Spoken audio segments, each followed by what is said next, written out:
Welcome to Breakthrough Word of Gebhard Barron. Today I again want to speak to you about marriage. And I want to ask you the question, how do you see your marriage partner? When we just started off in marriage, we saw most likely our partner as an awesome person. We were all in love. We couldn't wait to spend time with them. We would pay and do crazy stuff to be with our partners because of the picture we had in our hearts of our partners. And I've seen over many years of counseling and many years being in the ministry how people lose the spark. And they lose the spark many a times because of the way that they see their partner. And there's two things that I've identified in how people see their partners. Many people see their partners as a person that needs to be corrected and not a person that needs to be loved. And I want to encourage you today, don't see your partner as a person that needs to be corrected the whole time. See your partner as someone that is worthy of your unconditional love.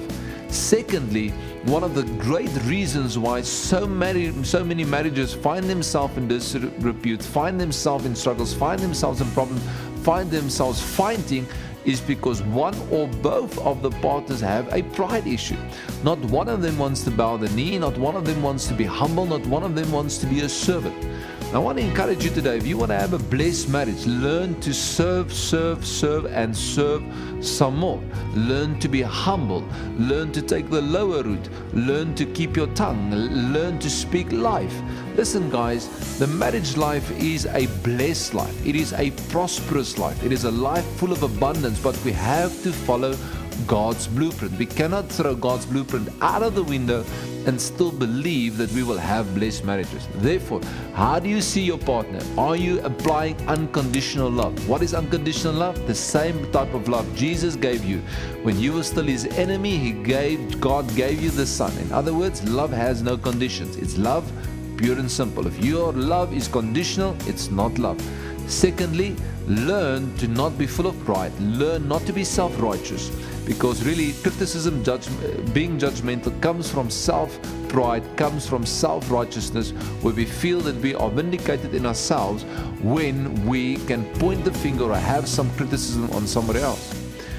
You need to understand that we cannot have a point of criticism or a point of judgment just because we sin differently than other people. All of us are recipients of grace, Romans 3:23. So lastly, in summary, simply this: learn to see your partner as God sees him, a person worthy of unconditional love. Secondly, bow that knee. Be humble, be gentle, be kind, be loving. And if you've done that and you haven't seen some fruit, well, just keep on going, because if God is on your side, it doesn't matter who's against you. God will fight for you and your marriage shall be blessed. And I pray today that this clip has helped you. It has assisted you just a little bit so that you may be empowered to have the marriage life that God has intended for you to have. God bless you. I'm praying for you, and I'll see you soon. Goodbye.